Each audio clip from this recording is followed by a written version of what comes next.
In the early 90s, Scottish football was in a sorry and shambolic state. Crumbling stadiums which offered little or no protection from the whims of the wild Scottish weather were seeing less and less supporters through the doors as average gates across the Premier Division had reached record lows, and there was the worry that attendances would plummet even further as down south in 1992 what would become the greatest sports entertainment product in Europe was being launched. The English Premier League saw the biggest clubs in the country take their financial futures into their own hands and break away from the English Football League to form a 22-team competition, supported by an eye-watering £300 million TV deal with Sky that they had been able to negotiate themselves without outside interference. Fans in Scotland no longer had to brave wind, rain and bogging lavies to watch a spot of soccer. It would be beamed straight to the central heated comfort of their living rooms, and the product on offer promised to be a damn sight more entertaining than in the Scottish Premier Division. At that time, the Scottish top flight was a 12-team league that played each other 4 times a season. This had created a bloated schedule of 44 games a season, a very small portion of which were actually worth the admission fee. Many of the matches were brutal tests of endurance, ending in anticlimactic scoreless draws. So it's no wonder the SFA tried to ban the 1992 English Community Shield being shown live on national telly in Scotland. They were unsuccessful, and armchair fans across the UK were treated to a truly thrilling affair. Leeds beat Liverpool 4-3 in a wonderful game full of drama, skill and goals. The knock-on effect was stark. The total attendances of all 6 Premier Division matches that Sunday barely matched the 61,000 who went to Wembley to watch the Community Shield.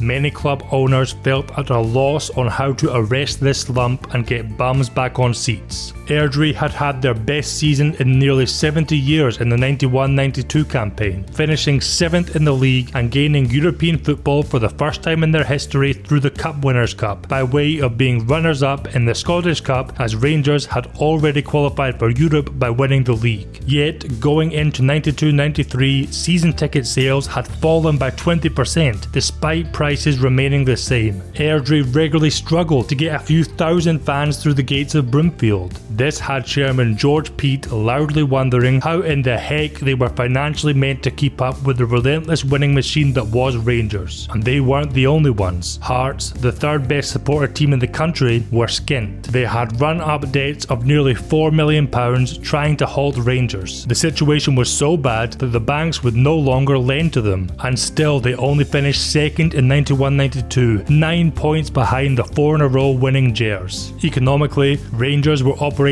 on a level above everyone else. They made the most from matchday revenue in the country and regularly received a financial windfall from the European Cup, meaning that despite a £9 million overdraft, banks did not see them as high risk, but instead one of the surest bets in football. The close relationship between David Murray and Bank of Scotland Managing Director Gavin Masterson also helped Rangers to extend lines of credit with the bank. All in all, the situation was a mess. As Hearts chairman Wallace Mercer put it, Scottish football is an unmitigated disaster. I always thought a Premier League of 12 would be bad for business, bad for the players, but it's been worse than my worst nightmare. In short, the pie was old and stale, and the bovril was weak and watery. Something had to be done. The big 5 clubs, Aberdeen, Celtic, Dundee United, Hearts and Rangers, commissioned the David Murray-owned sports management consultancy, the Carnegie Partnership, to compile a report on the solutions to the problems in the Scottish game. The 100-page document they produced, entitled Scottish Football: The Way Forward, was very clear on what must be done. Clubs had to start attracting more families to modern and comfortable stadia with entertaining matches. The most successful clubs needed to have full financial autonomy and the power to ink their own TV deals. According to the report, the only solution was for the top clubs to break away from the control of the Scottish Football League and the SFA and form their own league, run on their own terms. So in 1992, the Big 5 gave the SFL notice of their intention to resign from the league and start their own Scottish Super League, with the inaugural season scheduled to launch in 1994. Each point of the SSL plan seemed to be carefully crafted in order to counter one of the existential threats facing the Scottish game. The competition would be a league consisting of 10 10 teams, possibly expanding to 12 later. These clubs would not be chosen based on their last league position, but instead on a wide range of criteria, including financial stability, stadia plans and future ground reconstruction, facilities for supporters, quality of playing staff, and having a dedicated policy for developing youth. These stipulations would ensure that supporters of Super League clubs would not be forced into antiquated and hazardous grounds. It would also theoretically reduce the risk of any of the member clubs entering administration. It would be positive not just for the Super League but for the national team as well. In addition to meeting these standards, the SSL was demanding a £100,000 membership fee up front. Initially, Rangers, Celtic, Aberdeen, Hearts, Dundee United, Hibs, St Johnstone and Motherwell were the chosen 8, with Dunfermline and Partick Thistle accepted shortly after. For the first 2 seasons of the SSL, there would be no relegation in order to allow the clubs to settle into their newly super surroundings. The 10 teams would play each other 4 times a season, reducing the number of matches from the universally detested 44 to a much more palatable 36. The majority of matches would be played on Saturdays, and all games were to be cancelled a week before major Scotland international fixtures. Running concurrently would be a Youth Super League for the academy teams who would play the same fixtures as the seniors. 3 points instead of 2 would be given for a win. This would be done to encourage more positive football and reduce the number of draws and low-scoring games. The half-time interval would be increased to the now standard 15 minutes, allowing the target audience of families to have a more comfortable break.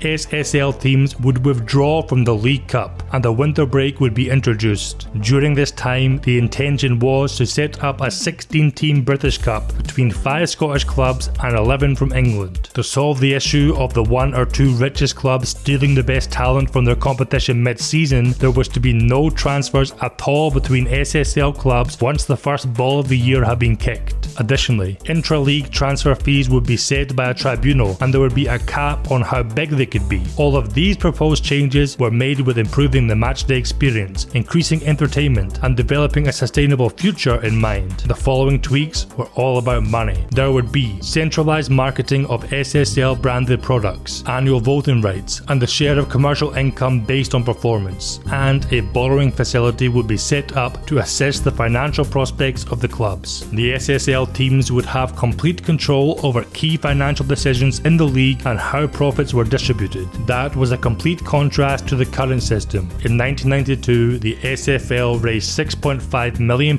in income through sponsorship and television deals. 75% of this was then doled out equally to all the 38 clubs under the SFL's umbrella. The remaining 25% was distributed based on various incentives. The income generated was set to fall further in 92 due to B&Q quitting as a sponsor and a negative change to the TV deal. Clearly, the SSL clubs thought that if they first improved the quality of the product on offer, they could easily attract more money from sponsors and TV, and of course, keep it all to themselves. There was a wide range of reactions to the Super League plans. Many thought that the creation of such an elitist competition would surely spell the death for many of the weaker clubs. Football was supposed to be an inclusive sport for everyone, and if smaller clubs from smaller towns folded, were their fans supposed to just rush down to Glasgow or Edinburgh every weekend to support the so-called big boys? That there should always be an opportunity for the so-called minnows to show what they can do was highlighted by a couple of shock results that season. 2nd Division Brecon City beat 1st Division Hamilton 3-0 in the League Cup. Afterwards, manager John Ritchie fired shots at the SSL. This is one for the Pie and Bovril boys. The league would be so much poorer if the smaller clubs did not get a chance. Last night's cup upset proves that there's life beyond Rangers and Hearts. Not long after that, Arbroath thrashed SSL hopefuls Dunfermline in the B&Q Cup.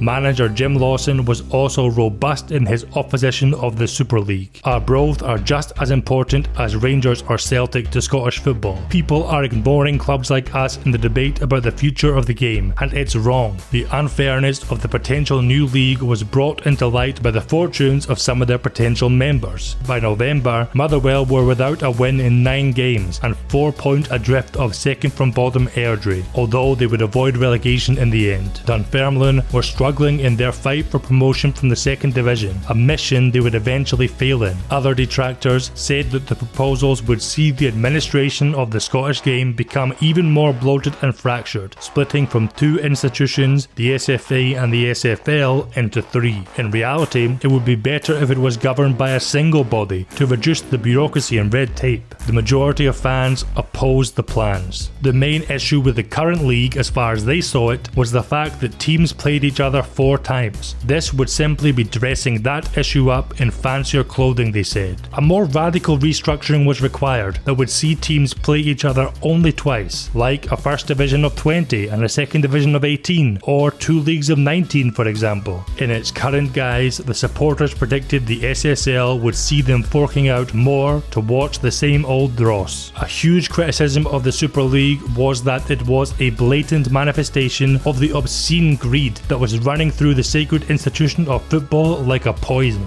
For one of the main instigators, Rangers chairman David Murray, it was simply a matter of life or death. We're in danger of another good industry going the way of so many others in Scotland. If we don't put investment into football now, we'll see clubs closing, like 3rd Lanark did. There is a Ravenscraig scenario looming. Unless we take radical steps now, we'll have only the skeleton of an industry in 10 years' time. It's the end of the Pie and Bovril era. That's the very thing that has held the game back. 3rd Lanark were one of the founding clubs of Scottish football, but went bust in 1967. Ravenscraig Steelworks in Motherwell was a giant of Scotland's industrial history. At its peak, it was one of the largest steelworks in Western Europe. In June 1992, a matter of weeks before David Murray made his comments, the plant closed forever, resulting in the loss of thousands of jobs, which would of course go on to have devastating effects on the local economy. By comparing the state of Scottish football to those 2 fallen institutions, Murray was painting a picture of potential doomsday. The reaction of the SFA and the SFL was not proportionate to the crisis they were facing. They refused to acknowledge the existence of the Super League and rebuffed any approach for talks. As SFA Chief Executive Jim Farry said, the SSL has been registered as a company, but it is not a recognised football body, and so far as the SFA is concerned, it does not exist. This body is not within our structure. The public perception may vary, but the SFA view is crystal clear. Eventually though, they realised that covering their eyes and hoping it would all just go away was not going to work. The Scottish Super League was seemingly inevitable. The first counter-proposal was to restructure Scottish football into 4 leagues of 10. When it became clear that all SSL clubs would vote against this, a more radical format was drawn up. The new shape of Scottish football, they said, would be a 14-12-12 structure. The 14 teams of the top tier would play each other twice, so 26 games, before a midwinter shutdown. When play resumed, the top 6 would be split into the championship group to decide the ultimate winner, and the bottom 8 would go into the relegation group to decide which 2 would be demoted. However, this was not going to be like the split that we have these days. Instead, the points that decided the league positions after the first 26 games would be wiped, and things would start afresh for the final matches. As SFL Secretary Peter Donald put it, the idea is to have a middle distance race and then a sprint finish. It's a bit like the Olympics. The majority of the SSL clubs roundly rejected this plan, pointing out that the football would be boring and tentative for the bottom 8 clubs as they were gripped with fear of relegation, and that the first 26 games of the season would be essentially pointless for those at the top, which in their mind would have an extremely detrimental effect on season ticket sales. Most fans also felt that this idea was somewhat bonkers and may fix some old problems but just create a whole host of new ones in the process. So the Super League sent a document to the Football League promising a compromise, which would see the SSL formed within the framework of the existing Football League structure and also give a percentage of their revenue to the smaller clubs. In exchange, they wanted complete control over their own affairs. The Scottish Football League rejected this idea, and so, at the upcoming meeting of Scottish football's professional clubs and governing bodies, the only motion to be voted upon would be the much maligned 14-12-12 structure. All throughout this saga, Celtic's chairman Kevin Kelly had been very vocal that while a change was needed, he would prefer it if it happened within the current system. However, his Super League co-conspirators still believed that they had his full backing, and so, when Celtic announced their intention to turn their back on the Super League and vote in favour of the 14-12-12, the chairman of the breakaway clubs felt as if a knife had been stuck in their backs. Celtic's deception is breathtaking, even by their standards, said Partick Thistle chairman Jim Oliver. As far as Kevin Kelly was concerned, the power struggle in Scottish football was jeopardising the future of the game, and the 14-12-12 plans would put an immediate end to the uncertainty, and best of all, they would be able to be implemented in time for next season. We've had to bite the bullet for the sake of football, claimed Kelly. Now, there was a popular theory doing the rounds that the SFA had bought Celtic's compliance. Many clubs in Scotland were wrestling with the implications of the Taylor report and were trying to bring their grounds up to scratch. Motherwell invested £2.5 million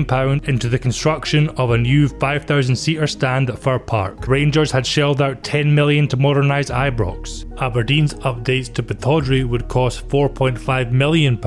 Celtic had already sunk millions into bringing their main stand up to the standards laid out in the Taylor report, and it would take millions more to renovate the rest of Parkhead. Financially, the club were in a sorry state and were a reported £5 million in the red. Despite that, the board were seriously considering starting again and building a brand new stadium in Cambuslang. The rumour goes that the SFA offered Celtic a money-saving solution. In return for their vote of support, they could use Hampden instead. Naturally, both parties rubbish these claims. These suggestions are not worthy of comment. We have never had any discussions in any shape or form with Celtic as regards Hampden Stadium, said Jim Farry. As the January 1993 meeting crept closer, there were indications that other SSL clubs would follow Celtic and vote in favour of the SFA and the SFL. When the vote that would decide the fate of Scottish football was finally taken, all the SSL clubs, except Celtic, stuck together and resoundingly torpedoed the quirky 14-12-12 plans. However, no bells were rung in victory. There was no triumphant parade, because it meant at least another 44-match season in Scotland's top flight. Eventually, everyone would agree to a reasonably radical shake-up of the structure of Scottish football. There would be 4 leagues of 10 teams, with a new 3rd division created from the bottom 8 of the 2nd division, plus 2 clubs from the Highland Football League were to be admitted. 3 points would be given for a win, and everything would start from the 94-95 season. All these changes were done under the umbrella of the SFL and the SFA. Without Celtic on board, the Super League idea was dead in the water. The rebels had been quashed, and the breakaway league had been defeated.